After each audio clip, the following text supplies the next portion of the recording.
الحمد لله الذي خلق الإنسان من تراب وعلمه البيان وجعلنا من شعوبا وقبائل لتعارفوا ثم صلاة وسلام على حبيبنا ونبينا محمد وعلى آله وأصحابه أجمعين وبعد. Tumutenda Allah subhanahu wa ta'ala amatendo gona majjuvira amalungi ga Allahu azza wa jalla. Oyini kubeera nga atonda abantu, oyini kubeera nga atonda abantu nga abajja mu ttaka. Oyo Allah subhanahu wa ta'ala nyini kubeera nga atuyigiriza okunnyonnyola, n'abeera nga atutonda nga atuteekateeka shu'uba, nga atuteekateeka mu mawanga, n'atuteeka ne mu bika litaarafu, ng'ensonga lwaki akikola bw'atyo n'omanya nti nze ndi wa kika gundi, ono muganda wange, ono maama wange, ono muganda wa maama. Litaarafu, ensonga kubeera nga tumanyagana, otegeere nti ono musoga munnange, ono muganda munnange, ono munyankole munnange, ono munnayuganda munnange, bwe bityo okubeera nga ateeka mu shu'uba wa qabaa'ila mu mawanga gano eno ne mu nsi nti mubeera musinkanye Dubai, omanya nti oyo munnayuganda munnange, oyo muganda wange twava mu nsi y'emu, ne mubeera nga omusaayi ogwo gusigalawo. Wamusinkanye mu nsi ndala, wamusinkanye mu ggwanga ddala muli eyo ngulu, naye muganda, n'omanya nti ono muganda wange. N'abeera nga ateeka mu bika n'omanya nti ono maama wange, ono taata wange, ono jjajja, ono muganda wange. Allah bw'atyo yabeera nga ateekateeka, si kubeera nga twesuukulumya ku basigadde egamba nti ffe tutegeera nnyo osinga bali, ffe tuli bankizo bwe tuti, ffe tuli kika kirangira. Omusomo gwaffe ogw'olwaleero tugenda kulaba ani gwe bayita ayunga oluganda. Ki kye bayita okuyunga oluganda? Abasinga obungi tuwulira emisomo mingi nga Allah atunnyonnyola, nga Nabbi waffe Muhammad atunnyonnyola obukulu bw'okuyunga oluganda, nga bagamba yenna ayagala ejjana alina okubeera ng'ayunga oluganda lwe. Ate era tuwulidde emisomo gya njawulo, bamashekhe mangi oluganda tebaluzaanyirako. Waliwo hadithi gye njagala okubeera nga twejjukanya, tubeere nga tugisomako leero luno. Hadithi eraga ani gwe bayita ayunga oluganda. Hadithi ya Bukhari, mu kitabo kya Bukhari, Nabbi waffe Muhammad sallallahu alaihi wasallam yabeera ng'agamba nti laysa liwasil bil muqafi'i walakinna liwasil alladhi idha qata'ti rahmuhu wasalaha. Njiddamu hadithi eyo. Nabbi waffe Muhammad qala rasulullah sallallahu alaihi wasallam yagamba nti laysa liwasil bil muqafi'i walakinna liwasil alladhi idha qata'at rahmuhu wasalaha. Nabbi waffe atunnyonnyola mu hadithi eyo nti laysa liwasil, tayitibwa ayunga oluganda, tabeera ayunga oluganda gwe bagamba nti gundi eba naye ayunga oluganda. Bilmuqafi'u, nti ayunga oluganda y'oyo akola ekyo oli kyaba amukoledde. Nze wampisa obulungi nga nange nkwisa bulungi, siri ku ebyo, tonyumiza ebyo. Muganda wo wabanga akoleddeyo akalungi naawe ng'olongoosa gy'ali, waakola ekibi naawe ng'omukola kibi. Nabbi yagamba si y'oyo ayunga oluganda, nti y'oyo nti gundi wanayizzaako bulungi, nabeera ne baganda nze gundi ne gundi tukwatagana naye oli Nabbi yagamba laysa liwasilu, tayitibwa ayunga oluganda bilmukafi'u, ng'akola ekyo oli kyaba amukoledde, nti oba asasula kafa gubanga omuntu okusiima nti gundi abaana bo n'asomesa ababo, nange kansomesa ababe, ababo ne bawummulirako ewuwe, nange ababe kabajje bawummulireko ewange. Oba mu meeting n'akuwolerezaako naawe n'ogamba nange nja muwolereza. Bwe bakusiba mu nkomera najja n'akutaasa nawe ogamba gundi oyo antazza mu nkomera nange ngenda mutaasa muganda wange oyo. Gundi oyo mwagala nnyo baaba yankolera bw'ati ne bw'ati, olw'okubanga olina obulungi bw'omufunyeemu si gwe bayita ayunga oluganda. Yagamba nti walakinna alwasilu, wabula ayitibwa okuyitibwa okuyunga oluganda oba ayitibwa nti ono muyunzi wa nganda, omuntu ayunga enganda ne baganda be. Yagamba alladhi idha qata'tu rahmahu, yoyo nga baganda be bakutuddewo oluganda wasalaha nga kasaba kutwala oluganda bati nga yayunga. Oli agezaako n'akukola ekisirisiine n'akukola ekibi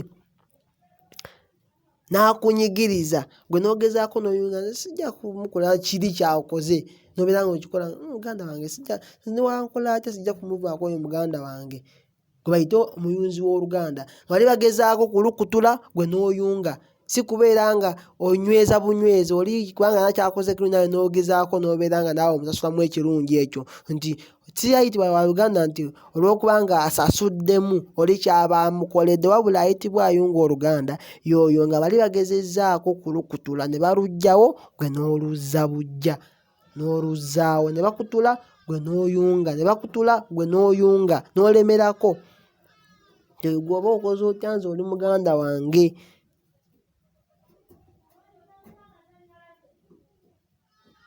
Hadithi ya mama waffe Aisha radhiyallahu anha yabeera nga wagamba qalat, yagamba nti qala rasulullah sallallahu alaihi wasallam nti abrahimu muallakatu bi arsh taqulu man wasalani wasalahu Allah wa man qata'ani qata'ahu Allah. Hadithi yali muttafaqun alayhi. Ayagala ogisomako ogenda mu kitabo kya Bukhari ojja giraba mu babu suuratul Lahm, n'ekitabo kya Imaamu Muslimu era ojja gisangayo. Yegattibwako bashekhani abamanya babiri abo baseka babiri bagyegattako. Kati Nabbi Aisha yagamba mu hadithi eno, maama waffe Aisha radhiyallahu anha Allah amusiime, yagamba Nabbi waffe Muhammad sallallahu alaihi wasallam yabeera nga ayogera mu bigambo bino n'agamba nti Abrahimu, nti oluganda muallakatu bi arishi, Allah lwegatta ku arishi, lwakwatagana ne arishi ya Allah bweruti kiri wamu ne arishi ya Allah. Muallakatu lwawanikibwa ku arishi ya Allah, lulengeja luli eri ku arishi ya Allah. Takulu lwenyi lugamba nti mani wasalani, yena ayunga oluganda, gwe n'okwatagana ne baganda bo. Yagamba nti wasalahu Allah, aba yeekutte ku Allah, Allah naye amuyunga. So Allah waba akugasse, waba akuyunze, yakuyunga ku jjana. N'agamba nti waman qata'ani, ate yena ankutulawo, yena akutulawo oluganda, yani qata'ahu Allah, ne Allah akutulawo olujegere lwe ye ne Allah alukutulawo. So oba ogenda fi naari jahannama khalidina fiha. Singa gwe ogezaako okutula oluganda, singa ogezaako okutula oluganda ne Allah subhanahu wa ta'ala akutulawo akakwateeko naye, so oba ogenda kubeera ne sheitaani ibilisi muli mu jahannama. Tusaba Allah abeere nga atutaasa. Bambi tugezeeko okuyunga enganda zaffe. Nabbi mu hadithi ya Abi Hurairah radhiyallahu anhu yabeera nga ayogera ebigambo byali byajja oluusi babikutulamu okusinziira ku level, naye nga yagamba shipaati gyenjagalamu, gamba nti man kaana yuminu billahi wal yawmil akhir falyasil rahmahu, ti yenna akkiriza mu Allah, nga gw'olaba muli nti nzikiriza Allah, oli mukkiriza mu Allah subhanahu wa ta'ala, era ng'okkiriza nti ekiyama kyakuyimirirawo, ng'okkiriza ku lunaku lw'enkomerero. Yagamba nti falyasil rahmahu, bambi kirungi abeere ng'ayunga oluganda, abeere ng'ayunga enganda ze. Gezaako okwatagana ne baganda bo, togezaako okutulawo oluganda. Muddu wa Allah togezaako okutulawo oluganda. Obanga okkiriza Allah n'olunaku lw'ekiyama nti gye biri, gwe wajja kubeera ashaddu singa oba osangiddwa ng'otusemye maaso ga Allah nga tewayunga luganda. Mu byali bingi yagamba n'ogamba nti man kana yuminu billah wal yawmil akhir falyukrimu dayfahu. Nayo paati eri awo awamu n'agamba falyakul khaira aw liyasmutu, abeere ng'ayogera birungi byereere, oba waba talina birungi byakwogera asirike. Oluganda lwe njagadde okubeera nga nkoonako n'okubalaga ani bambi ayunga oluganda n'obulungi bwalwo. Hadithi gye ngenda okusema ya Anas radiyallahu anhu. Anas radiyallahu anhu yagamba nti anna rasulallah sallallahu alayhi wasallam qaala man ahabba an yabsuta lahu fi rizqihi wa yunsa lahu fi atharihi falyasil rahma. Mutafaqun alayhi. Bangi baagala okubeera obulungi, bangi baagala okuwangaala obuwangaazi mu nsi muno. Imam Anas bin Malik yagamba Nabbi waffe Muhammad sallallahu alayhi wasallam yabeera nga ayategeeza nti man ahabba, yeena ayagala an yabsita lahu fi rizqihi, Allah amugaziyikize riziki, Allah amuyingiwakize mu riziki, mu byenfuna ye, Allah abeere nga amugaziyiza ebyenfuna. Yagamba nti wayunsa lahu fi atharihi, n'okubeera nga Allah amuwongeramuko mu buwangaazi bwe. Kigambo wayunsa lahu fi ajalihi ay yuakhiru lahu fi ajalihi wa umurihi, okubeera nga Allah amulindirizaawo, kubanga amulindirizaawo ko fi ajaliye, okubeera nga entuuko ze Allah azongerayo oba okwongera ku buwangaazi wa umuruhu, n'obuwangaazi bwo. Kyebategeeza mu kigambo ekyo, kigambo kyagamba nti wayunsa lahu fi atharihi, maana g'ekigambo ekyo tugamba nti ayi yuakhiru lahu fi ajalihi, Allah okubeera nga akwongerayo ku ajaliyo, n'agyongerayo wa umuruhu, n'obuwangaazi bwo. Nabbi yagamba nti falyasil rahimahu, abeere nga ayunga luganda.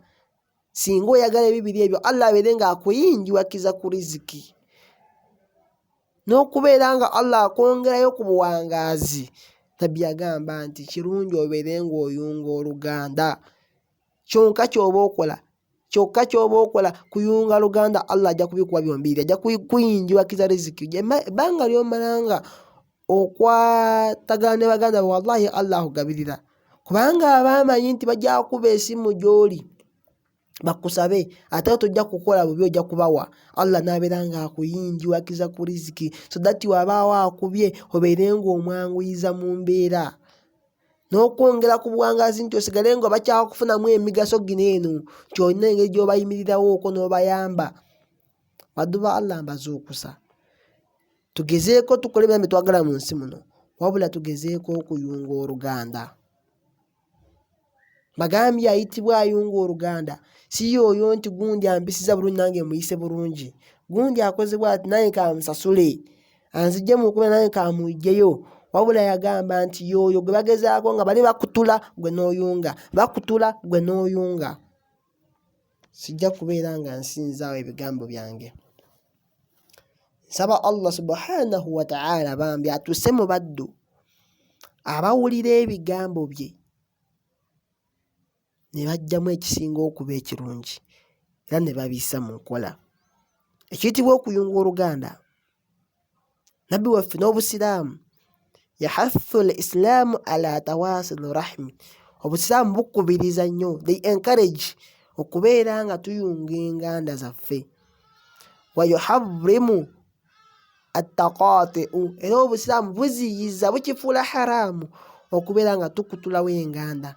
Kuba Busiraamu, muganda wo Musiraamu munno, gezaako okwatagana naye. Saba nnyo Allah abeere nga in case ng'olinamu etimatima, olinamu akasajja, olinamu ekibeera, saba Allah abeere nga akuggyamu ekibeera. Yagaliza, sabira munno. Nabbi yagamba nti ekiwonya ekiiso n'ensaara hasadu, n'omululu. Bw'oba osanze muganda wo ng'alina akalungi kaafunye gwe mwesooke gamba bamesa Allah akuteremu omukisa, ojja kuwona mpola mpola ensaalwa ekuveemu nga olaba muno n'akalungi ng'omwagaliza Allah amuteremu baraka. Saba Allah barakallahu fiika. Oba ayambadde olugoye olulungi ne lukusanyusa toweera na nsaalwa. Gundi oyo alabika yalina gwe yabbye si mwangu oyo ng'abadde alina ssente yaziggyeewa. Beera nga tofuna nsaalwa, mwagalize, musabire busabizi. Allahu azza wa jalla abeere nga amugondeza. Saba Allah subhanahu wa ta'ala abeere nga atusiima, agonze emirimu gyaffe era abeere nga atuwongerayooko ku buwangaazi obulungi obw'emirembe, tusobole okubeera nga tulongoosa n'okumwenenyeza. Oboolyawo Allah tumusinkane nga atusiimiddwa mu maaso ge era nga bambi nga tuli mu abo be yasanyusa ne Jannatul Firdawsi. Amiina. Assalaamu alaikum wa rahmatullahi wa barakatuhu.